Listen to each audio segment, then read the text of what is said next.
गंगोत्री से लेकर गंगा सागर तक भगवा लहराता हुआ दिखाई दे रहा है और जो तस्वीर सामने आई है उसकी कल्पना इसके पहले किसी ने भी नहीं की थी। लोकसभा बासंती चोला पहन के जिस दिन आएगी, गली गली मेरे भारत की वृंदावन बन जाएगी। भारत मेरी माँ और मेरी माँ का अपमान सत्ता पर बैठे लोग करें, राजनीतिक सुख भी भोगें, देश को विभाजित भी करें और देश की परंपरा को गाली भी दें। बहुत सुंदर कहा आपने कि गंगोत्री से गंगा सागर तक भगवा ही भगवा है। पश्चिम बंगाल में बीजेपी की जीत श्रेय किसे देंगे आप? बंगाल की जीत हम सबकी खुशी का कोई ठिकाना नहीं है। आंखें आंसू बहाती थी पर उसमें पानी नहीं था शालिनी, रक्त के आंसू बहाए हैं। तो उन कष्टों से मुक्ति मिलेगी कि जीवन भर का सुवर्ण देकर भी करता मन दे दूं कुछ और अभी।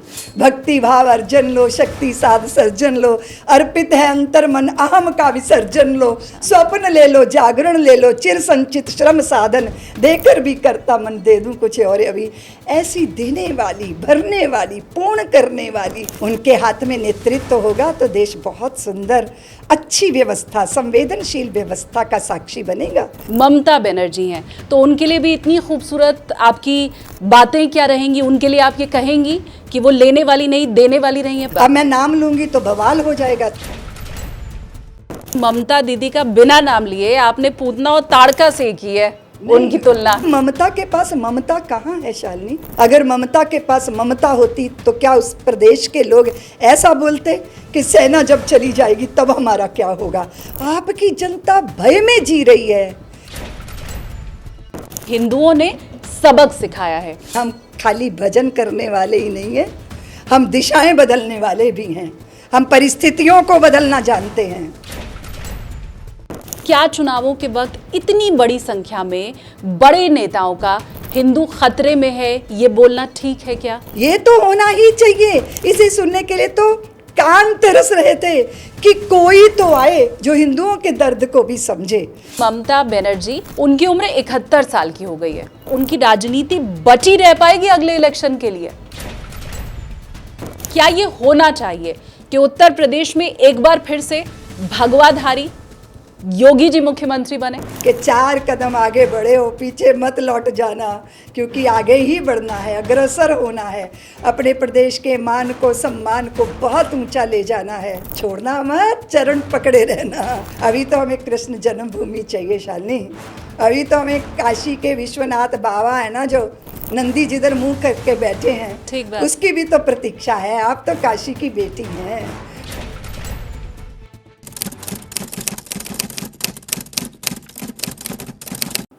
हेलो एवरीवन, अपनी कुर्सी की पेटी बांध लीजिए क्योंकि आप देखना शुरू कर चुके हैं take off with SKT. SKT यानी कि मैं शालिनी कपूर तिवारी। अयोध्या में राम मंदिर के लिए जिन्होंने लंबा आंदोलन लड़ा, उनसे बात करने कृष्ण की नगरी वृंदावन में मैं काशी की बेटी शालिनी इस वक्त पहुंची हुई हूं। मैं बात कर रही हूं साध्वी ऋतंभरा जी की। आप देखिए, क्योंकि 5 राज्यों के चुनावी नतीजे सामने आए हैं और गंगोत्री से लेकर गंगा सागर तक भगवा लहराता हुआ दिखाई दे रहा है, तो चर्चा इन चुनावी नतीजों के ऊपर भी, इसके अलावा राम मंदिर आंदोलन से जुड़ी हुई जो उनकी यादें थी, मौजूदा देश की जो परिस्थिति है, इन सब के ऊपर हम चर्चा करेंगे। लेकिन उसके पहले आप लोगों से हमेशा की तरह मैं रिक्वेस्ट कर दूं कि हमारा पहला माइलस्टोन जो 1 मिलियन सब्सक्राइबर का है, उसके बिल्कुल नजदीक हम पहुंच चुके हैं। तो आपके लिए बिल्कुल मुफ्त है। सब्सक्राइब नहीं किया है अभी तक चैनल को तो फटाफट से सब्सक्राइब कर लीजिए। और चलिए अब बिना देर किए मैं स्वागत करती हूँ, बोर्डिंग पास करती हूँ। मेरे साथ इस वक्त मौजूद हैं साध्वी ऋतंभरा जी।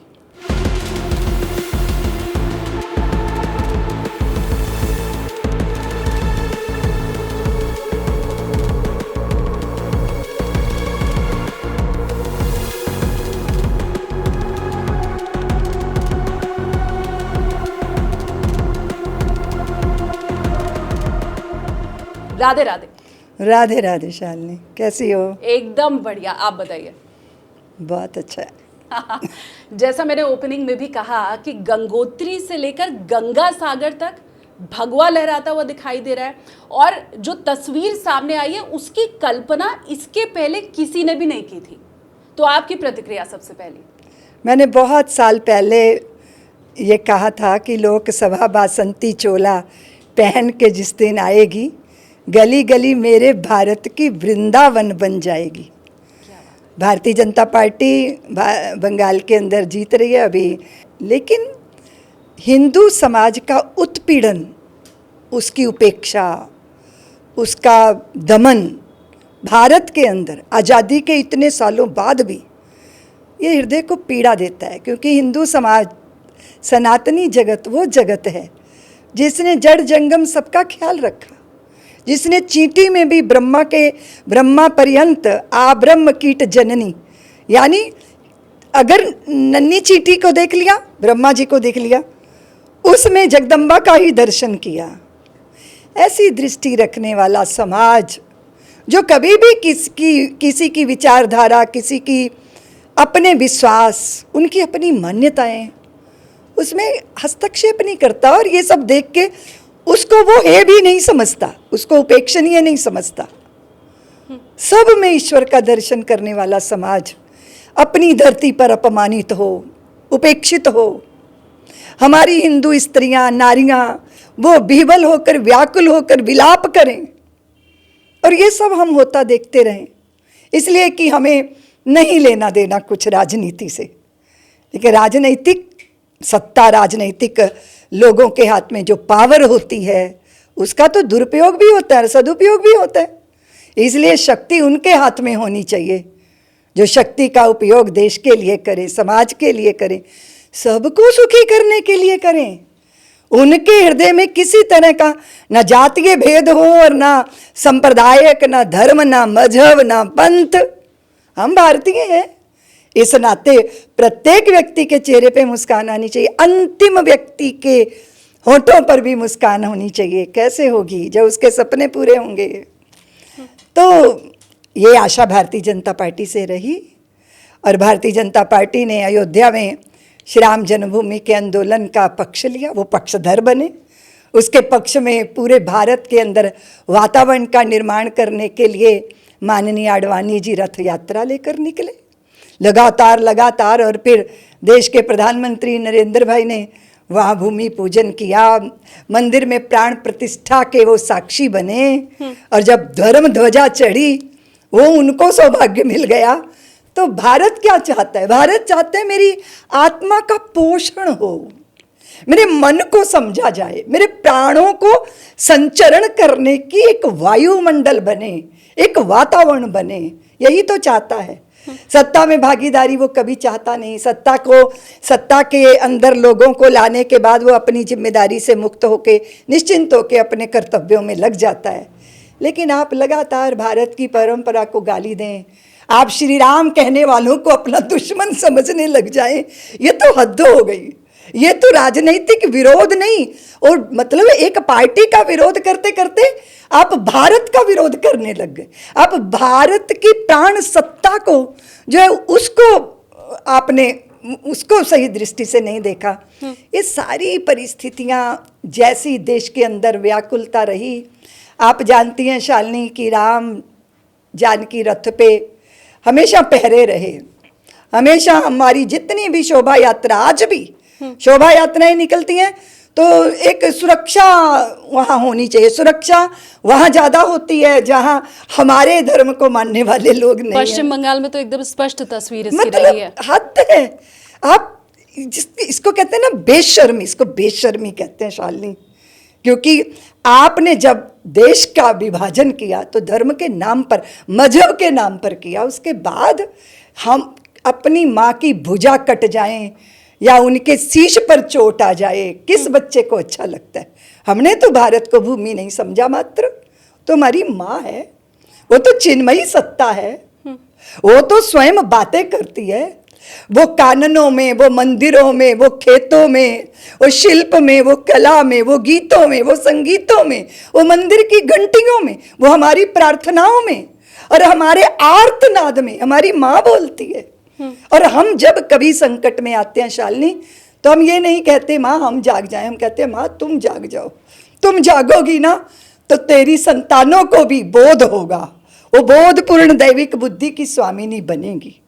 वो इन विवशताओं से निकलकर अनुकूलता के वातावरण को निर्मित करने के लिए जी जान से जुटेंगी।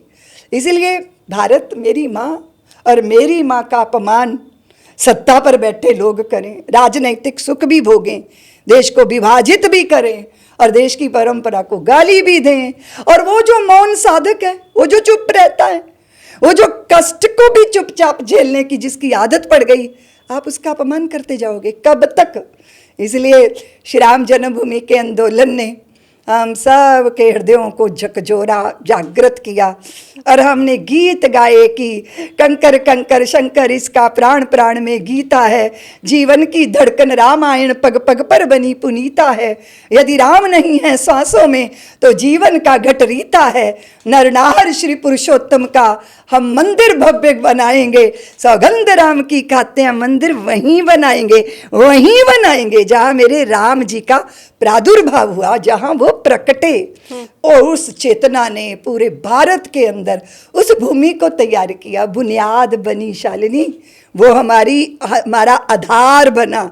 500 साल के संघर्ष को हम शिखर तक ले गए, और उसके लिए प्राण देने हैं, उसके लिए आहुतियाँ देनी है, उसके लिए अर्पण समर्पण करना है, उसके लिए निजता को भूल जाना है, व्यक्तिगत जिंदगी को एक सामग्री, एक आहुति बना लेना है, और उसे राष्ट्र देव के यज्ञ में आहुति की तरह अर्पित कर देना। इन संकल्पों के साथ ये यात्रा चली शालिनी, और अब धीरे धीरे धीरे भारतीय जनता पार्टी, जहाँ आपने बहुत सुंदर कहा शालिनी, बहुत सुंदर कहा आपने कि गंगोत्री से गंगा सागर तक भगवा ही भगवा है।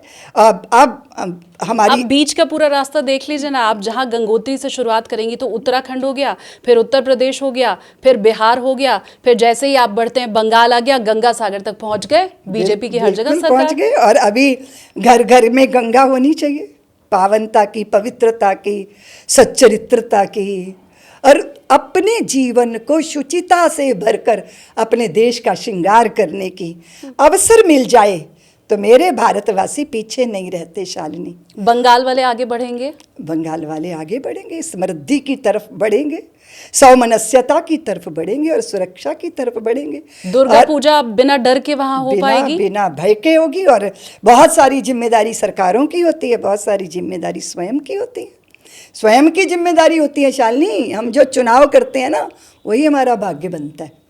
आपने जो चुन लिया वो आपका भाग्य बन गया। तो अब भाग्य बदलने और बनने वाला है बंगाल का, बिल्कुल निश्चित रूप से बनेगा। ये जिम्मेदारी बनती है नागरिकों की भी, राजनेताओं की भी, सबकी जिम्मेदारी बनती है। और मुझे लगता है कि लोग चुप रह जाए और राज बात करे, यही नहीं होना चाहिए। लोग भी तो बोले, अपनी जिम्मेदारी हम भी संभालें, और हमें अवसर मिल गया तो हमें सबको अपनी भूमिका निभानी है। बंगाल को समृद्धि के शिखर पर ले जाना है। भगवती जगदम्बा के आराधक और वो नारियां, वो स्त्रियां जिनके साथ सामूहिक होते रहे, और ये लगातार अन्य प्रदेशों में भी ये परिस्थितियां बनती हैं, ये ना बने, उसके लिए मैं तो कहूँगी देवियों को स्वयं सिद्धा होना चाहिए। दुर्गा हैं आप, जगदम्बा, इसीलिए हमेशा किसी दूसरे पे निर्भर रहना उचित नहीं है। सुन लीजिए शालिनी, राजनीतिक पार्टियों के ऊपर भी ज़्यादा निर्भरता उचित नहीं होती है। आप स्वयं सिद्ध हो। अब मैं वापस पश्चिम बंगाल पर आती हूँ और ये पूछती हूँ कि पश्चिम बंगाल में बीजेपी की जीत श्रेय किसे देंगे आप? मैं सोचती हूँ कि वहाँ धांधली ना हो, निश्चिंत होकर सब लोग वोट करें, इसके लिए जो वातावरण बनाया। और हमारे देश के गृह मंत्री ने जब कहा कि मैं जाके वहाँ डेरा डालता हूँ, तो मुझे लगता है भारतीय जनता पार्टी का पुरुषार्थ, उनके कार्यकर्ताओं का पुरुषार्थ, उनकी निर्भयता, और पिछली बार जितने कष्ट झेले, क्योंकि इतने कार्यकर्ता वहाँ उनके कत्ल हुए हैं वहाँ, वो सारे भयों पर अंकुश करके अपने लक्ष्य की तरफ बढ़ गए। सबने जो काम किया वो बहुत ही सराहनीय है। मैं भारतीय जनता पार्टी को आपके माध्यम से बधाई देती हूँ, क्योंकि बंगाल की जीत हम सबकी खुशी का कोई ठिकाना नहीं है, क्योंकि हमने गौ माताओं का, हमने स्त्रियों का, बच्चों का, तरुणों का, असहायों का जितना उत्पीड़न देखा है, हृदय रोता रहा है, आंखें आंसू बहाती थीं, पर उसमें पानी नहीं था शालिनी, रक्त के आंसू बहाए हैं। तो उन कष्टों से मुक्ति मिलेगी, दुखों से उभरेगा प्रदेश, बहुत सामर्थ्य है उसमें, दुर्गा का आराधक है वो प्रांत, इसीलिए अच्छा लग रहा है, अच्छा किया जाए और जो अवसर मिला है उसके लिए भी अच्छा हो। आपने अमित शाह जी का नाम लिया, गृह मंत्री जी का, आपने बीजेपी के तमाम कार्यकर्ताओं का नाम लिया, आपने प्रधानमंत्री नरेंद्र मोदी का नाम नहीं लिया। अब आपने अचानक मेरे ऊपर प्रश्न तपाक से फेंक दिया तो हम सोच ही नहीं पाए। ऐसे तो योगी जी भी जाके दहाड़ करते रहे वहाँ। और हमारे मोदी जी के प्रति ना एक बात तो है शालिनी, पूरे देशवासियों को लगता है कि वो सबके लिए सोचते हैं और ये नरेंद्र भाई के प्रति एक विश्वास, एक भरोसा है। दूसरी बात मैं ये भी कहूँगी कि बंगाल की स्त्रियां हों या भारत की स्त्रियां, तो उन्होंने देखा तो है कि एक तो व्यक्ति आया जो राजनीति में भी हमारी भागीदारी निश्चित करने के प्रयत्न कर रहा है। तो स्त्रियों के लिए उनकी आँखें धुएं वाले चूल्हे से ना जलें, फिक्र की उन्होंने, फिक्र की उनको कि अगर किसी भी मजहब के अंदर स्त्री के प्रति ये व्यवहार है कि 3 बार तलाक कह दोगे तो उसका जीवन निराधार हो जाएगा, उसकी भी उन्होंने फिक्र की। और अभी जो राजनीति में, क्योंकि पार्लियामेंट बहुत खूबसूरत होगी जब 33% स्त्री, क्योंकि स्त्री जो होती है संवेदनशील होती है, करुणा होता है, उसमें प्रेम होता है और वो झपटना नहीं जानती, वो देना जानती है। शालिनी के जीवन भर का सुवर्ण देकर भी करता मन, दे दूं कुछ और अभी, भक्ति भाव अर्जन लो, शक्ति साध सर्जन लो, अर्पित है अंतर मन, अहम का विसर्जन लो, स्वप्न ले लो, जागरण ले लो, चिर संचित श्रम साधन, देकर भी करता मन, दे दूं कुछ और अभी। ऐसी देने वाली, भरने वाली, पूर्ण करने वाली, अधूरी चेतना को पूर्णता के शिखर पे पहुंचाने वाली देवियां, उनके हाथ में नेतृत्व होगा तो देश बहुत सुंदर, अच्छी व्यवस्था, संवेदनशील व्यवस्था का साक्षी बनेगा, ऐसा मुझे लगता है। और देश के प्रधानमंत्री जी ने इसका प्रयास किया और ये वो करेंगे, जरूर करेंगे, इसीलिए उनको तो बहुत उम्मीद है आपको। बिल्कुल बिल्कुल।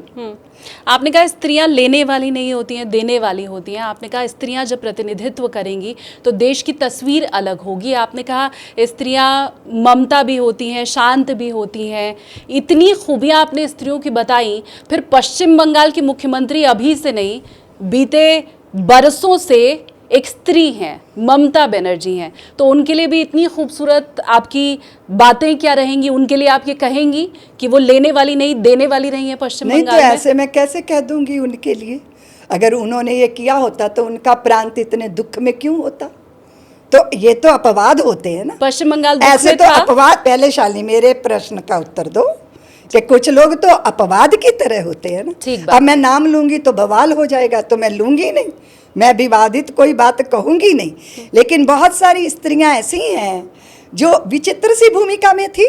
और श्री राम जी ने जब अपने युद्ध का प्रारंभ किया तो किन किन को पहले वहाँ यहाँ प्रभु आए, श्री मेरे नन्हे से कन्हैया, वो उनको देखो, अपने वक्षस्थल पर विष लगा के आ गई वो, और दूध पिलाने के लिए।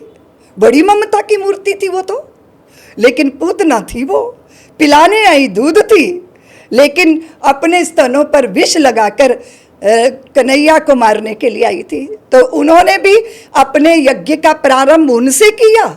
और उधर श्री राम को देख लीजिए, वो जब सिद्धाश्रम में गए तो कौन थी वो? सिद्धाश्रम में थी वो ताड़का, जिन्होंने जब वो गुरु जी के साथ गए ना प्रभु, अपने भैया के साथ, तो सिद्धाश्रम का जो यज्ञ था उसमें बाधा डालते थे ये लोग, मांस मदिरा, उसमें हड्डियां गिराते थे। तब गाधी तने मन चिंता व्यापी, कही विध मरे ये निश्चर पापी। तो फिर वो गए थे अपने दशरथ जी के पास उनके पुत्रों को लेने, तब भी श्री गणेश उन्हीं से हुआ था। लेकिन अगर पूरे दृश्य को आप देखोगे तो इसमें कुछ अपवाद स्वरूप ऐसी स्त्रियां हैं, लेकिन लंबी कतार है जिसमें ममता है, प्रेम है। वो मंदालसा है, वो अनसुईया है, वो अरुंधति हैं, वो जानकी हैं, वो सावित्री हैं, वो सत्यवती हैं, वो कौशल्या है, वो सुमित्रा है। सारी देवियां अर्पण और समर्पण के गीत गाती हैं। और इस युग में भगवती कैकेयी जो है हमारी झांसी की रानी, और जिनको जिस भी तीर्थ पे जाके आप देख लो, वही विध्वंस मंदिर का अगर पुनरुद्धार किया तो अहल्याबाई होलकर लंबी कतार है। 2-4 शूर्पणखा, ताड़का, पूतना जैसे लोगों की बात छोड़ दो। इतनी लंबी फहरिस्त आपने गिनाई, लेकिन ममता दीदी का बिना नाम लिए आपने पूतना और ताड़का से की है उनकी तुलना। नहीं, बात ये नहीं है, बात ये कि आपको अवसर मिल जाए तो आप पता नहीं अपने देश, अपने प्रांत, आपके पास शक्ति है और शक्ति का उपयोग आप अपनी वोट बैंक की राजनीति के लिए नहीं कर सकते।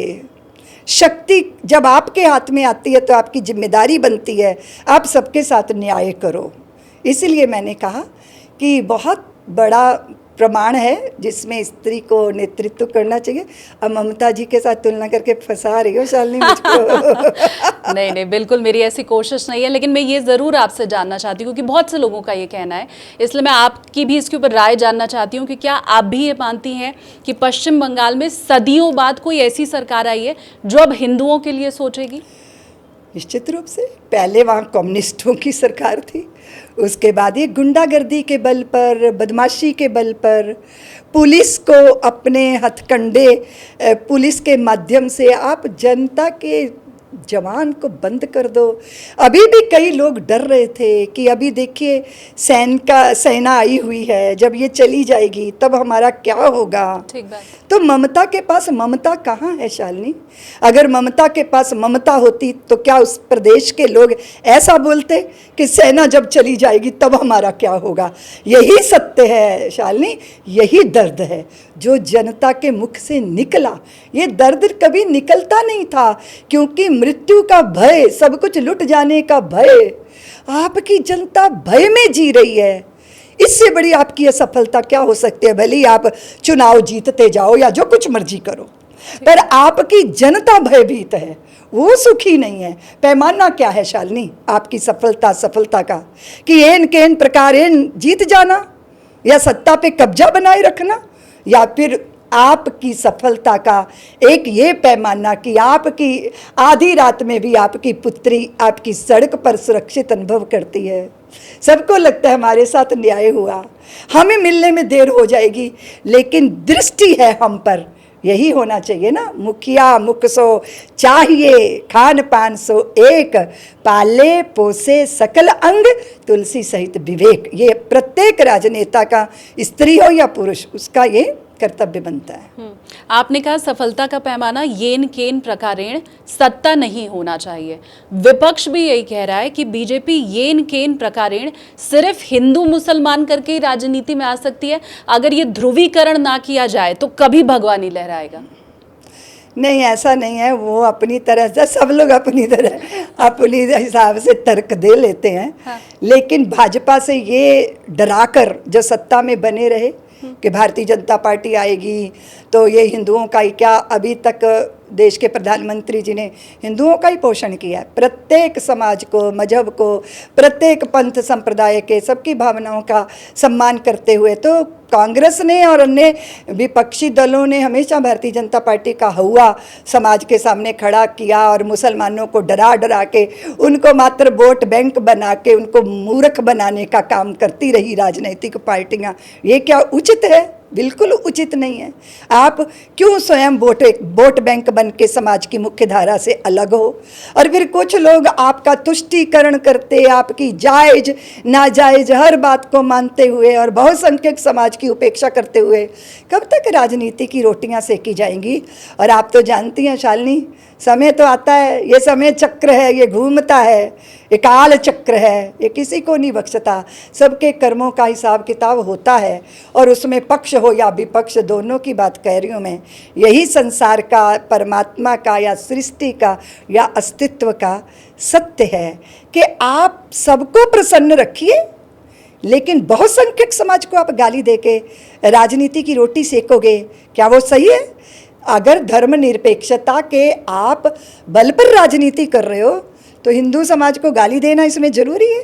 राम जी के अस्तित्व पर सवाल खड़े करना, ये उस जगह पर मंदिर नहीं, कोई देवालय बन जाए, देवालय की जगह कोई शौचालय, कोई अस्पताल स्कूल, कोई क्यों? पूरे भारत में भूमि की कमी है क्या?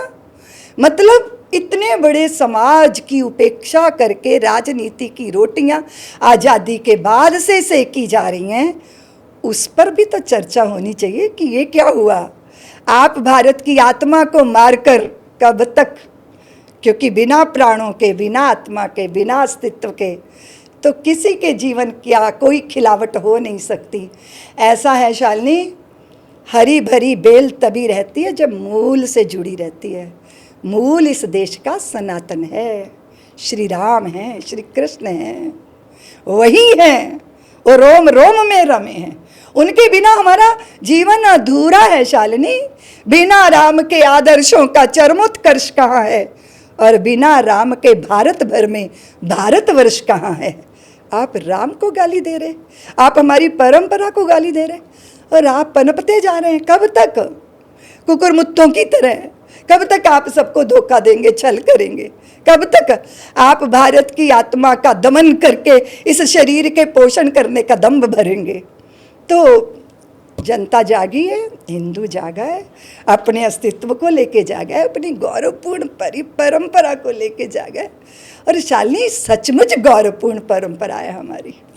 ऐसी संवेदनशीलता, ऐसी अद्भुत कि हमने जड़ को कभी जड़ नहीं माना। हमारे लिए जड़ भी परमात्मा है। हम तो पत्थर पे भी सिंदूर चढ़ा देते हैं ना शालिनी, तो वो भी हमारे हनुमंत लाल बन जाते हैं। आप सोच सकते हैं कि पत्थरों को भी प्राण दिए जा सकते हैं, सनातनी जानता है।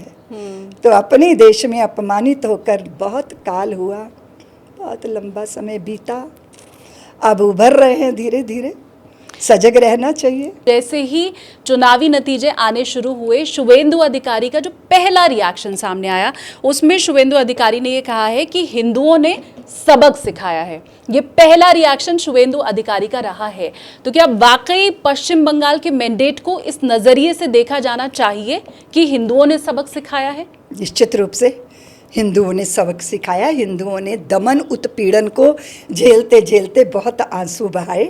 इसलिए मैं शालिनी अनुभव किया करती हूँ कि हम शिव के, आपने भी झेली है? हम शिव के सुत कार्तिके हैं, हम शिव के सुत कार्तिके हैं। क्रीड़ांगन कैलाश है, देवों का सेनापति बनना ये अपना इतिहास है। पंचशील का इस जग को देते आए संदेश हैं, संयम से रहते आए हैं, सहते आए कलेश हैं, किंतु नहीं छोड़ा है हमने साहस शरसंधान का। शीश नहीं झुकने देंगे हम भारत राष्ट्र महान का। इसलिए जब आप सहज रहते हो, हम सहज रहते हैं। आप हम में कंकड़ फेंकोगे तो फिर तरंगे तो उठेंगी, क्योंकि हम खाली भजन करने वाले ही नहीं हैं, हम दिशाएं बदलने वाले भी हैं। हम परिस्थितियों को बदलना जानते हैं, परिस्थितियों के अनुकूल भी ढलना जानते हैं। लेकिन जब समय आता है, करवट लेता है भारत, क्योंकि भारत चिन्मयी सत्ता है। इसलिए मेरा हिंदू जागा है, और मैं सोचती हूँ भारत के ही लिए नहीं, पूरे विश्व के लिए। भारत का विचार पूरे विश्व के कल्याण के लिए है, पूरे विश्व की शांति के लिए है, और हम शांति के पक्षधर हैं। लेकिन शांति की स्थापना के लिए क्रांतियों के शंख फूंकना हमें आता है। अब ये देखिए, इत्तेफाक ही है कि मैं एक दीदी से दूसरे दीदी की लगातार बात कर रही हूँ, क्योंकि 4 तारीख का हमें समय मिला था। तो ये जैसा मैं कह रही हूँ, इत्तेफाक है ये सिर्फ। अगला सवाल मेरा ये है कि ममता बनर्जी, ममता दीदी जिसे पश्चिम बंगाल के लोग कहते हैं, उनकी उम्र 71 साल की हो गई है। 1955 में उनका जन्म हुआ, 71 वर्ष की वो हो चुकी हैं। अब 5 साल के बाद जब दोबारा चुनाव होना है, तब उनकी उम्र हो जाएगी 76 वर्ष। तो आपको लगता है 76 वर्ष की उम्र तक उनकी राजनीति बची रह पाएगी अगले इलेक्शन के लिए? शालिनी देखो, मैं राजनीतिक व्यक्ति तो हूँ नहीं, मैं इसका कोई उत्तर नहीं दे सकती। भविष्य के गर्भ में भविष्य की बातें हैं, समय आकर बताएगा। लेकिन अब सत्ता जिनके हाथ में आई है, वो इतना अच्छा काम करें, इतना अच्छा काम करें कि बार बार बंगाल के अंदर ऐसे वातावरण का निर्माण हो, और बंगाल भी गुजरात की तरह विकसित हो, समृद्ध हो, पूरे अन्य भारत के प्रांतों की तरह। उत्तर प्रदेश में जैसे योगी जी का रथ चल रहा है, इसी तरह वहाँ की भी असहायता, गरीबी दूर हो, सब संपन्न हो, और उसके वातावरण को बनाने के लिए अच्छे लोगों के हाथ में नेतृत्व रहना चाहिए। इसलिए गलतियां बार बार नहीं की जाती शालिनी, एक बार गलती क्षमा की जाती है, दूसरी बार भी वो बर्दाश्त के लायक होती है, पर तीसरी बार गलती करना उचित नहीं होता। और फिर बात अपने भविष्य की नहीं है शालिनी, अपने प्रांत के भविष्य की, अपने राष्ट्र के भविष्य की है। इसलिए अपना चुनाव सही होना ही चाहिए। शालिनी देखो, चुनाव भगवान ने करने को कहा, अर्जुन चुन लो, और उधर दुर्योधन बोला मैं भी तो आया हूँ आपके पास युद्ध में सहायता लेने के लिए। तो भगवान ने कहा ऐसा है कि दुर्योधन, अर्जुन छोटा है ना, तो पहले इससे पूछ लेते हैं कि ये क्या चुनेगा। सुनो अर्जुन, पार्थ, प्रिय, वैसे बोलते सखा सुनो ना, एक तरफ मैं हूँ और एक तरफ मेरी नारायणी सेना, और सुनो पार्थ, मैं शस्त्र उठाऊंगा नहीं, बिल्कुल साक्षी रहूंगा युद्ध में, बताओ तुम्हें क्या चाहिए। तो अर्जुन की आंखों में ना क्रोध, इसे प्रणय रोष बोलते हैं, क्रोध के डोरे तैरने लगे। प्रभु क्या कहते हो, मैं आपके और आपकी सेना में आपको चुन लूं? आप मुझे कहते हो मैं आपकी सेना या आप में, दोनों में किसी एक को चुन लूं? ऐसा है प्रभु, मेरे सामने त्रिलोकी का भी राज होगा ना, और एक तरफ आप होंगे, मुझे आपके चरणों की शरण चाहिए, मुझे संसार नहीं चाहिए। अर्जुन ने चुना भगवान को और दुर्योधन ने सुना भगवान की सेना को। नारायण उनको मिल गए, नारायणी सेना उनको मिल गई, और परिणाम जो हुआ वो तो आप जानती हैं। हमारा चुनाव ही हमारा भाग्य बनाता है। तो पश्चिम बंगाल की जनता का चुनाव इस बार बिल्कुल ठीक है। अब मैं आपसे, क्योंकि आपने कहा आप राजनीतिक व्यक्ति तो है नहीं, तो आपका वाला जो सवाल है वो पूछती हूँ। कुछ मैं आपको पश्चिम बंगाल के चुनावों के वक्त जो बयान दिए गए वो सुनाना चाहती हूँ, बताना चाहती हूँ, और फिर सवाल पूछूंगी। प्रधानमंत्री नरेंद्र मोदी की तरफ से कहा गया कि पीड़ित हिंदुओं को नागरिकता देना जरूरी है, हिंदू वाली बात।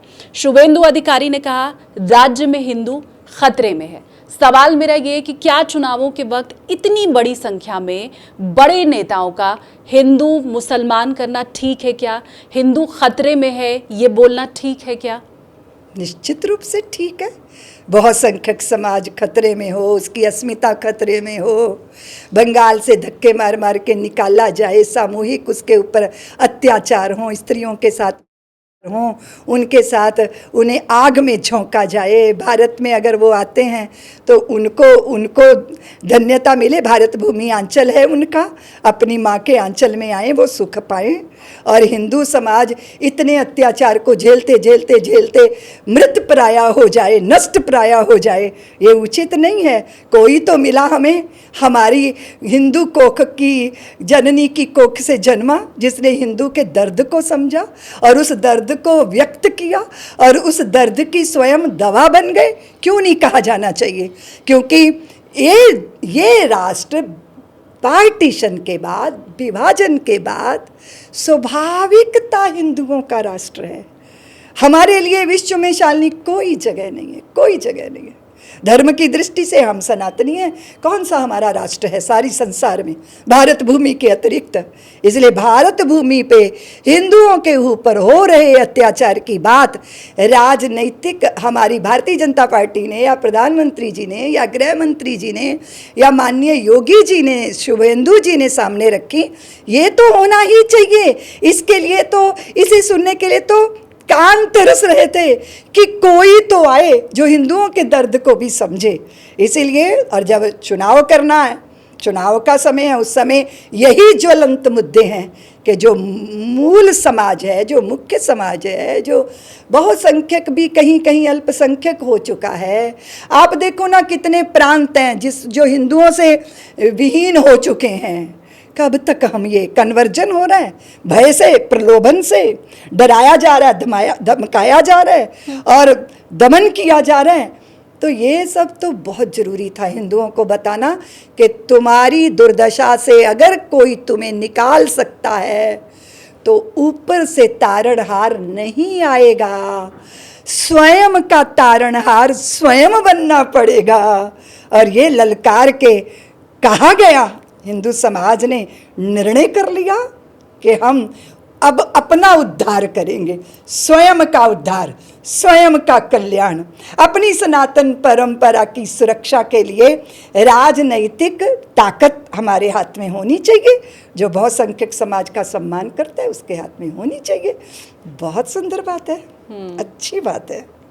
अब असम के ऊपर मैं आपसे बात करूं, हेमंत बिस्वा शर्मा वापस आ गए हैं असम में, प्रचंड बहुमत उन्हें भी मिलता है, क्या उन्हें भी आप तारणहार वाली श्रेणी में रखेंगी?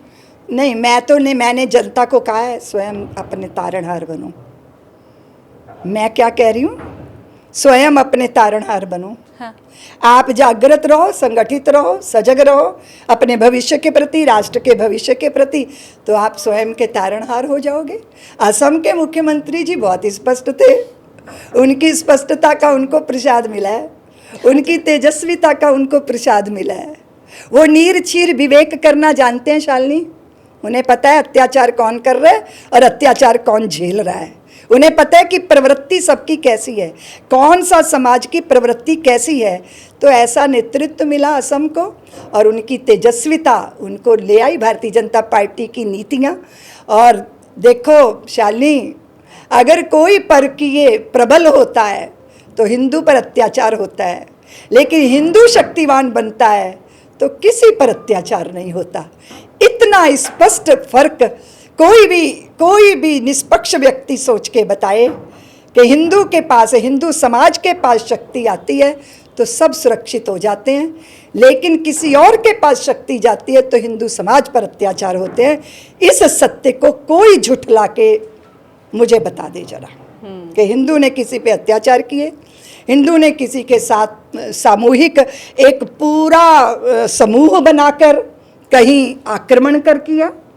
हमारे यहाँ तो ये व्यवस्था रही है हमारे पुरखों की, पूर्वजों की, कि अगर किसी शत्रु की कन्या को भी सैनिक उठा के ले आए ना, तो छत्रपति शिवा ने उस स्त्री के सौंदर्य को देख के कहा कि देवी तू कितनी सुंदर है। मैं सोचता हूँ कि मैं जीजाबाई की कोख से ना जन्म के तेरी कोख से जन्म लेता तो तेरे जैसा सुंदर हो जाता।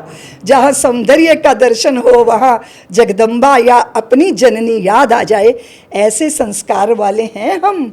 इसलिए हम कभी किसी के ऊपर अनाधिकार चेष्टा करने का हमारा स्वभाव नहीं। आप जानती हो शालिनी, हम तो पानी हैं, शीतल रहते हैं, पर नीचे जब कोई आग लगा देता है ना तो फिर उबलने लगते हैं, और वो स्वाभाविक है। ज़्यादा चंदन भी रगड़ोगे ना तो उसमें भी आग पैदा हो जाती है। वैसे हमारा हिंदू समाज सभी मान्यता विश्वासों को जीने वाले लोगों के साथ कभी कोई बाधा नहीं बनता। मैं चाहती हूँ कि दीदी माँ की इस बात पर आप कमेंट करके बताएं। उन्होंने चैलेंज के साथ कहा है कि हिंदुओं के हाथ में जब शक्ति आती है तो वो किसी के ऊपर अत्याचार नहीं करते हैं, उसका शोषण नहीं करते हैं। कमेंट सेक्शन में मुझे बताइए। अब मैं इसी हिंदू मुसलमान की राजनीति जो इन 5 राज्यों के चुनावों में हमने बहुत देखी है, उस पर ये सवाल आपसे ले रही हूँ कि हेमंत बिस्वा शर्मा ने एक बात कही कि मुस्लिमों की आबादी बहुत बढ़ रही है तो उन्हें अपनी आबादी कंट्रोल रखनी चाहिए, और फिर उन्होंने कहा कि हिंदुओं को 3 बच्चे पैदा करने चाहिए। मतलब वो स्पष्ट तौर पर मंच से ये बात कह रहे हैं कि हिंदू आबादी बढ़ाओ और मुस्लिमों तुम बर्थ कंट्रोल करो। तो एक प्रदेश के मुखिया का ये कहना स्पष्ट तौर पर संदेश देता है कि मैं हिंदुओं के साथ हूँ। ये होना चाहिए। हाँ, बिल्कुल होना चाहिए, क्योंकि जनसंख्या का असंतुलन राष्ट्रांतरण करता है, कन्वर्जन राष्ट्रांतरण करता है। कश्मीर के अंदर मुसलमान ज़्यादा हैं, हिंदुओं को रात में सारी इज्जत गवा के अत्याचार झेल के सबको आरों से चीरे गए हैं, बीचों बीच से चीर डाले गए हैं। अपने घरों से निकलकर जम्मू के शिविरों के अंदर बिच्छुओं ने काटा, सांपों ने काटा। सोचो शालिनी, जो घर के अंदर कश्मीर के अंदर श्रीनगर में अखरोट की लकड़ी के शानदार घरों में रहते थे, जिन स्त्रियों को कभी सूरज ने भी नहीं छुआ था, कभी बुरी हवाओं ने नहीं छुआ था, वो उन शिविरों में पड़े अपना सर्वस्व लुटाकर उन्होंने कितने कष्ट झेले, कितने स्किन के रोग हो गए, कितने उनके साथ अत्याचार। आज भी वो शिविरों में पड़े हैं। वो कश्मीर का हिंदू, वहाँ अगर कश्मीर के हिंदुओं की संख्या ज़्यादा होती तो कोई मुसलमान को इस तरह खदेड़ता बाहर? कभी नहीं, कोई इतिहास नहीं आप बता सकते। लेकिन हम अपने हजारों इतिहास बता सकते हैं कि जहाँ हमारी संख्या कम हुई वहाँ हमें अपना सम्मान भी खोना पड़ा, इज्जत भी खोनी पड़ी, अपना वैभव भी खोना पड़ा। छोड़ दो शालिनी, हमें अपने पुरखों की भूमि को भी छोड़ना पड़ा। तो ये तो, इसको तो नहीं कोई झुठला सकता। तो अगर देश के अंदर अगर असम के मुख्यमंत्री ये कह रहे हैं तो ये शुभ है, ये सत्य है। उन्हें पता है कि जनसंख्या का असंतुलन हिंदू को नष्ट कर देता है, वहाँ से भगाने के लिए, भागने के लिए विवश कर देता है। इसीलिए संतुलन होना ही चाहिए। वो 5 से 25 से 30 तक करते हैं और हिंदू समाज तो 30-30 साल तक तो ब्याह ही नहीं करते, उसके बाद संतानों को भी जन्म नहीं देते। तो क्या होगा इस धरती का, भूमि का? यूरोप का हाल देख लो, उनके यहाँ की स्थितियाँ देख लो, तो दुनिया से ही सीख लो। और अगर मुख्यमंत्री कह रहे हैं तो सुन लो बात, कम से कम स्वीकार करो इसको, समय पे ब्याह करो, संतानों को जन्म दो, अपनी परंपरा की संवाहक संतानें तैयार करो। ये होना बहुत ज़रूरी है, अच्छा है, शुभ है। केरल में अब जो सरकार आ रही है वो है कांग्रेस वाली यूडीएफ की, अभी तक एलडीएफ वहाँ पर थी। मैं ये समझना चाहती हूँ कि क्योंकि हमने केरला स्टोरी भी देखी, केरला स्टोरी फाइल जो मूवी आई थी, फिर दूसरी मूवी आई थी, उसमें धर्मांतरण का मुद्दा बहुत प्रमुखता से उठाया गया, लव जिहाद का मुद्दा बहुत प्रमुखता से उठाया गया। आप भी ये मानती हैं कि अभी जो मौजूदा सरकार रही है केरलम में, उसके दौर में लव जिहाद हुआ है, धर्मांतरण हुआ है, हिंदुओं को मुस्लिम बनाया गया है? निश्चित रूप से। अब आप केरला स्टोरी देखिए, वो कितनी भयंकर, उसको देख के रोंगटे खड़े हो जाते हैं। वो तो बहुत थोड़ा प्रतिशत दिखाया है। आपने देखी? जो वहाँ पे मैं तो सो नहीं पाई, 2-3 थोड़ा देखकर 2-3 रातें मैं सो नहीं पाई, क्योंकि कश्मीर फाइल मैंने देखी थी तब मैं इतनी व्याकुल हो गई। जबकि कितना थोड़ा सेंसर वगैरह होता है, सारे सच नहीं बताए जाते, लेकिन जो भोग रहे हैं, जो झेल रहे हैं इतने सालों से, मैं तो देश की सरकारों को भी कहूँगी, मैं देश के प्रधानमंत्री से कहूँगी, कम से कम आप ऐसे कानून बनाइए जिससे हमारी बेटियों को बहला के फुसला के उनकी ज़िंदगियाँ बर्बाद ना हो। इसकी कठोर सज़ा होनी चाहिए, क्योंकि अपनी जो है बिना 14 साल की बच्ची को क्या समझ होती है, 15-16 साल की, मैं कहती हूँ 20 साल की बच्ची को भी क्या समझ होती है कि उसके भविष्य के साथ क्या होने जा रहा है। उसके साथ एक प्यार के चक्कर में, उसके साथ वो जिस लड़के के साथ जाती है, कैसे उसको गाय का मांस खिलाया जाता है, उसके साथ सामूहिक होते हैं। ऐसे वातावरण में हिंदू बच्चियां नहीं बड़ी हुई हैं, वो उनको नहीं झेल सकती। फिर ना घर वाले स्वीकार करते हैं, ना समाज स्वीकार करता है, सारी जिंदगी उनके लिए नर्क बन जाती है। तो केरला के अंदर तो ये बहुत हुआ है, और मैं तो चाहूँगी कि केंद्र की सरकार ऐसे कठोर कानून बनाए जिससे हमारे हिंदू समाज की पुत्रियां सुरक्षित हों। लव जिहाद पे बहुत कठोर कानून बनना चाहिए। मैं भारतीय जनता पार्टी से ये निवेदन करूंगी कि आप समाज के लिए बहुत कुछ कर रहे हो। आपने हमें श्री राम लला का मंदिर दे दिया, मेरे कार सेवकों के बलिदान का वो परिणाम है, हिंदू जागरण की तपस्या है वो जो फलीभूत हुई है। लेकिन ये देश सुरक्षित हो, इस देश का बहुसंख्यक सुरक्षित हो, इस देश की पुत्रियां सुरक्षित हों, उसके लिए वातावरण बने, कानून बने। क्यों हम रोते घूमें, क्यों हमें सबको ये सब करते रहना पड़े? ऐसा दंड दीजिए कि कोई इस तरह का कदम उठाने में उसे 1000 बार सोचना पड़े। ऐसे कानून बनने चाहिए, क्योंकि बच्चियों की ज़िंदगी देखो जी, जो प्यार में चली जाती है ना शालिनी, वो भले ही किसी भी धर्मी के साथ नहीं जाती, लेकिन उसमें भी अगर उनको धोखा होता है तो भी घर वाले नहीं स्वीकार करते। इतना छोटी सोच है बच्चियों के बारे में समाज की, वो दोबारा वो सही दृष्टि से देखी ही नहीं जाती। कैसी ज़िंदगी हो जाती है? नारी निकेतनों में धक्के खाएंगे, या तो आएंगे, या ज़िंदगी भर कुंठित होकर किसी की गुलामी करेंगे। इसलिए जरा उनके दुख दर्द को भी समझिए और फिर ये कानून बनाइए। और घर वालों से भी मैं कहूँगी कि बच्चों के साथ मित्रता का व्यवहार होना चाहिए ना। बच्ची अपनी माँ को सब कुछ आके बताए और माँ उसको बिना कोई जजमेंट दिए उसके हृदय को समझे, संवाद हो आपस में, ताकि बच्चियों के साथ ये जो हो रहा है बहुत बुरा हो रहा है। 1-2 घटना नहीं, हजारों लाखों घटनाएं हैं, हजारों लाखों बच्चियों के साथ ये सब हो रहा है। ये उचित नहीं है। हिंदू समाज को भी मैं कहूँगी, आपके इतने मंदिर हैं, इतने आपके धर्मशालाएं हैं, इतना आप धर्म कार्य कर रहे हो, उन सब स्थानों पर जागरण के गीत गाओ, अपनी संतानों को संभालने के, अपनी बच्चियों को सुरक्षित रखने के, क्योंकि सरकारों पे बहुत निर्भर होकर बात बनती नहीं है। स्वयं सिद्ध बनिए, अपनी बच्ची, हमारी बच्ची हमारा धर्म और हमारी बेटी, सबसे बड़ी बात है ना शालिनी। हजारों हिंदू हैं जो पाकिस्तान से भारत आ गए और फुटपाथों पे पड़े हैं। मैं उनके बीच जाती हूँ, वो रो के कहते हैं, दीदी माँ हमारी ज़मीन छूट गई, हमारी खेती छूट गई, हमारे बड़े बड़े मकान छूट गए, हम यहाँ मजदूरी कर रहे हैं, लेकिन हम फिर भी खुश हैं कि भारत भूमि पे आके हमारी बेटी की इज्जत बच गई और हमारा धर्म बच गया। सोचो आप, एक हिंदू हृदय से क्या सोचता है, मेरी बच्ची का सम्मान और मेरे धर्म, मेरी मान्यता, मेरी परंपरा, उसके लिए वो अपनी जायदादें छोड़कर, ज़मीनें छोड़कर भारत के फुटपाथों पर बैठा है।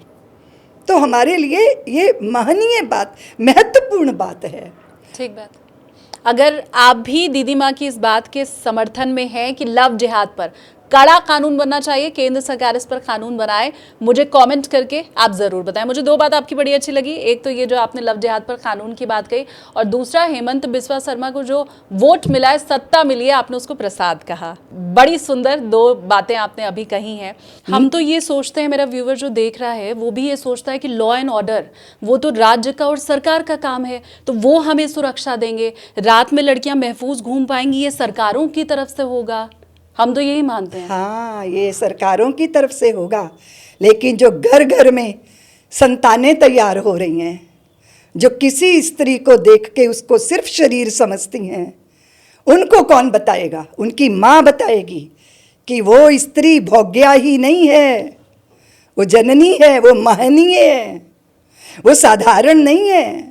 इसलिए अगर आप अपने अग्नि की साक्षी में किसी के साथ नहीं बंध गए, तब तक वो आपके लिए भगनी है, माँ है। ये सरकार नहीं बताएगी, ये माँ बताएगी, जिसने कोख में संतान को धारण किया है, जन्म दिया है और गोद में संस्कार देगी, वो बताएगी। अगर कानून से बातें बनती हैं ना शालिनी, तो कानून तो बहुत होते हैं। कानून में से लोग खिड़कियां निकालते हैं, दरवाजे निकालते हैं। आपको पता है शालिनी, ब्रिटेन में एक बार कानून बना कि 4 घोड़े की बग्गी पे चढ़ के कोई शहर नहीं आएगा। तो 4 घोड़े की बग्गी पे चढ़ के एक जमींदार पहुंच गया, तो उसको पकड़ा गया, उस पर मुकदमा चला। तो उसका वकील कहते हैं, जी कानून तो 4 घोड़ों पे बना है और मेरे मुवक्किल की बग्गी का मौका मुआयना करो, उसमें 2 घोड़ियां 2 घोड़े हैं और कानून 4 घोड़ों पे बना है। तो जितनी कानून की दीवारें खड़ी होती हैं, बेईमान उसमें से खिड़कियां निकालना भी जानते हैं। इसलिए जो समाज का चरित्र है, जब वो ऊंचा उठता है तो बिना व्यवस्था के भी व्यक्ति व्यवस्थित रहता है।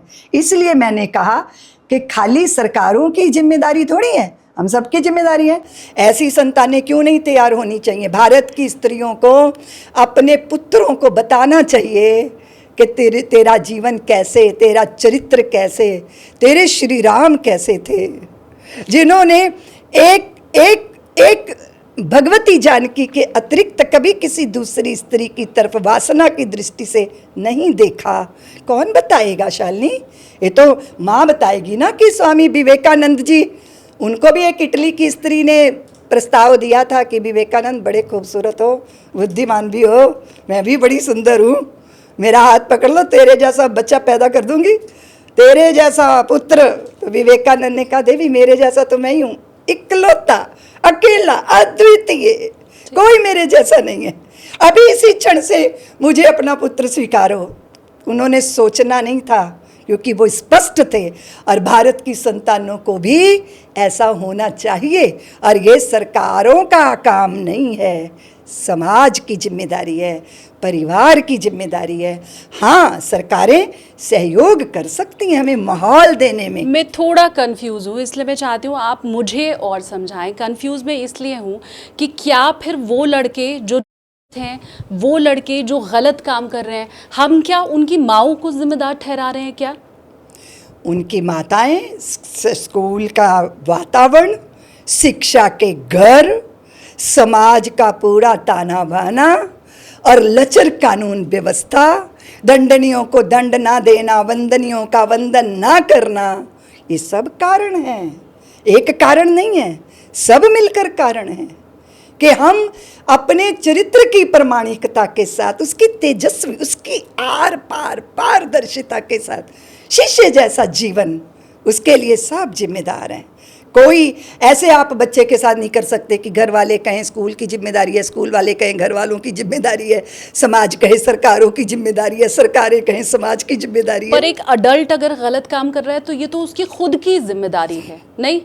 हाँ, उनकी जिम्मेदारी है, लेकिन अगर आपका बालक वो रात दिन टीवी के द्वारा परोसे गए या फिल्मों के द्वारा परोसे गए गंदी बात, गंदी भाषा, बुरे डायलॉग, कत्ल, रेप देखते देखते देखते देखते 4 साल का बच्चा 16 साल का हो जाता है, तो कब उससे ये सब हो जाता है उसको भी पता नहीं चलता, क्योंकि उसके भीतर दृश्य और श्रव्य। इसलिए तो शालिनी, मेरा धर्म कहता है कि भद्रम करणे विशृणुयाम देवः, भद्र सुनो, भद्र देखो, भद्र बोलो। उस वातावरण को तो निर्मित करना पड़ेगा, उसके लिए धर्म की शरण में आना पड़ेगा। इसलिए सनातनियों को अपने घर में धर्म ग्रंथों का अध्ययन अध्यापन करना होगा। बच्चे की थाली में जहर आ गया है शालिनी, बच्चे को माँ रोकती है कि बच्चे खा नहीं सकता ये जहर। तो जो आँखों से जहर जा रहा है, जो कानों से जहर जा रहा है, कौन रोकेगा, कौन वर्जना करेगा? तो 14 साल तक बालक आपके हाथ में है, जैसा बना दोगे वैसा बन जाएगा। अब इससे निकल के, ये 5 राज्यों के चुनावी नतीजे से निकल के अगला जिस राज्य में चुनाव है वो है उत्तर प्रदेश। तो उसके ऊपर आपसे पूछूंगी कि क्या आप ये चाहती हैं या क्या ये होना चाहिए कि उत्तर प्रदेश में एक बार फिर से भगवाधारी योगी जी मुख्यमंत्री बने? निश्चित रूप से, क्योंकि एक त्यागी, एक तितिक्षु, सबका रक्षक, उत्तर प्रदेश को प्रगति के पथ पर स्थापित कर देने वाले योगी जी, वही इस प्रदेश के मुख्यमंत्री होने चाहिए। मैं हिंदू समाज से उत्तर प्रदेश वालों से कहूँगी कि 4 कदम आगे बढ़े हो, पीछे मत लौट जाना, क्योंकि आगे ही बढ़ना है, अग्रसर होना है, अपने प्रदेश के मान को, सम्मान को बहुत ऊंचा ले जाना है। और सबसे बड़ी बात है निर्भयता, गुंडों से मुक्ति, भूमाफियों से मुक्ति, उनसे बहुत ज़रूरी है। इसीलिए ऐसा त्यागी व्यक्ति मिला है, छोड़ना मत, चरण पकड़े रहना, क्योंकि इससे क्या होगा कि इस देश के अंदर जो एक प्रवाह बना है, एक हम बहुत अपमानों से गुजरे हैं शालिनी, हमने बहुत विष के घूंट पीकर यहाँ तक पहुँचे हैं। तो अब जब उत्कर्ष की तरफ राष्ट्र जा रहा हो तो छोटी छोटी बातें, अपने व्यक्तिगत स्वार्थ या छोटा मोटा जो भी आपको कोई व्यक्तिगत कष्ट हो गया, उससे मुक्त होकर राष्ट्र हित को सर्वोपरि मानकर योगी जी को दोबारा उत्तर प्रदेश, दोबारा तिवारा, जैसे ही ऐसा आपको नेतृत्व मिला है, आप आगे बढ़ते जाइए। बहुत सारी शिकायतें होंगी, लेकिन आप सब जानते हो कि सब कुछ एक साथ तो ठीक नहीं हो जाता। शिकायतें हैं, लेकिन आप ये मान रही हैं योगी आदित्यनाथ से शिकायतें हैं? नहीं, मैं ये नहीं कह रही हूँ। प्रत्येक व्यवस्था में शिकायत होती है, क्योंकि जो हमें प्राप्त हो जाता है ना शालिनी, उसकी हमें कीमत नहीं पता चलती। ये दुनिया अजब खिलौना है, मिल जाए तो मिट्टी है, ना मिले तो सोना है। ये दुनिया अजब खिलौना है, सहज व्यक्ति का मन शिकायतों से भरा ही रहता है। इसीलिए, लेकिन थोड़ा इससे ऊंचा उठकर सोचना चाहिए। अभी तो हमें कृष्ण जन्मभूमि चाहिए शालिनी, अभी तो हमें काशी के विश्वनाथ बाबा है ना, जो नंदी जिधर मुंह करके बैठे हैं, उसकी भी तो प्रतीक्षा है। आप तो काशी की बेटी हैं। तो निश्चित रूप से देश ने, प्रदेश ने बहुत प्रगति की है। योगी जी के नेतृत्व में आगे बढ़ेगा प्रदेश, मेरी आशा है, मेरी ईश्वर से प्रार्थना भी है। मैं अब, क्योंकि आपने काशी का जिक्र छेड़ ही दिया है, तो मैं आपसे ये पूछना चाहती हूँ, मैं काशी की बेटी, इसके साथ मैंने शुरुआत की थी। मैं पहले अपनी भावना आपको बता दूँ। आप लाख कॉरिडोर बना लीजिए, लेकिन वो जो आपने कहा नंदी का मुंह जिधर है, जिधर मस्जिद है, वो जब तक प्राप्त नहीं हो जाती है तब तक वो कॉरिडोर अधूरा है, वो चौड़ी गलियां अधूरी हैं और वो इंतज़ार लंबा है। तो आपको लगता है कि मौजूदा सरकार के कार्यकाल में वो जो ज्ञानवापी मस्जिद का मामला इतना लंबा चला, सर्वे हुआ, वो खत्म होके और अयोध्या जैसा निर्णय आ पाएगा काशी के ऊपर? करना चाहिए, हमें तो प्रतीक्षा है। सारे वैभव धरे रह जाएंगे अगर नंदी की इच्छा पूरी नहीं होगी तो। इसीलिए वो तो अधूरा ही है जब तक नंदी उधर दे। अरे प्रमाण है, पत्थर अपनी गवाही स्वयं दे रहे हैं। अयोध्या जी में तो आपको भूमि में उतर कर जो है प्रमाण ढूंढने पड़ रहे थे, यहाँ तो स्वयं प्रमाणित है वो स्थान। नंदी बाबा देखिए, संसार की कोई ताकत उनको हटा नहीं सकी, वो उधर ही देखते जाएंगे जिधर भोले बाबा बैठे हैं। तो निश्चित रूप से हमने तो बहुत पहले कहा था कि वो मैं एक बात कहा करती थी कि ये जितना भी हिंदू समाज है जब जागृत होके संगठित होके एक हुंकार भरेगा तो अयोध्या काशी मथुरा एक साथ हुंकारेगी जब, तो फिर सारी बात बन जाने वाली है। तो अभी तो रामलला आए हैं, हमारे कृष्ण कन्हैया, उनकी जन्मभूमि, और उसके बाद काशी विश्वनाथ। लेकिन 90 के दशक में देश ने जो तस्वीर देखी जब बाबरी विध्वंस हुआ, बाबरी मस्जिद गिराई गई, आपको लगता है देश एक बार फिर से तैयार है वो तस्वीर दोबारा देखने के लिए? क्या इसका अर्थ ये निकाला जाए कि ज्ञानवापी मस्जिद ढहाई जाएगी, वही तस्वीर देश दोबारा देखेगा? हमने देखिए अयोध्या की भी लंबी कानून की लड़ाई लड़के अपना अधिकार पाया है, तो कृष्ण जन्मभूमि और काशी विश्वनाथ भी हम अपनी कानूनी लड़ाई से लड़ेंगे और जीतेंगे, और वहाँ भव्य मंदिरों के निर्माण होंगे। इसीलिए हमारी जो प्रक्रियाएं चल रही हैं वो कोर्ट के अधीन है, वो विचाराधीन है।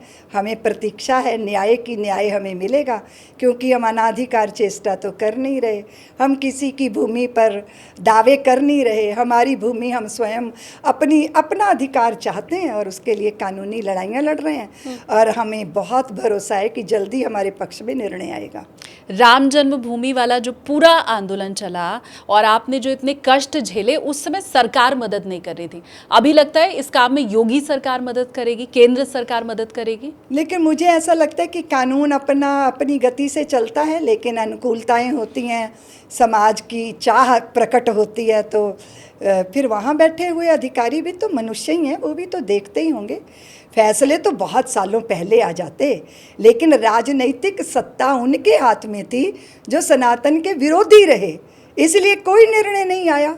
और अब सनातन के ध्वजावाहक तो है ही है ना, योगी जी हों या मोदी जी हों, तो फैसले भी हो गए, निर्णय भी हो गए, बहुत प्रभाव पड़ता है।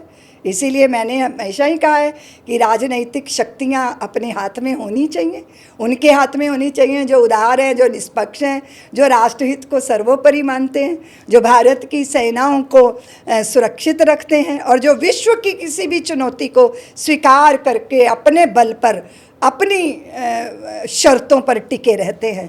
तो उनके हाथ में नेतृत्व तो रहेगा, तो फिर अनुकूल निर्णय भी आएंगे और सत्य के पक्ष में निर्णय आएंगे।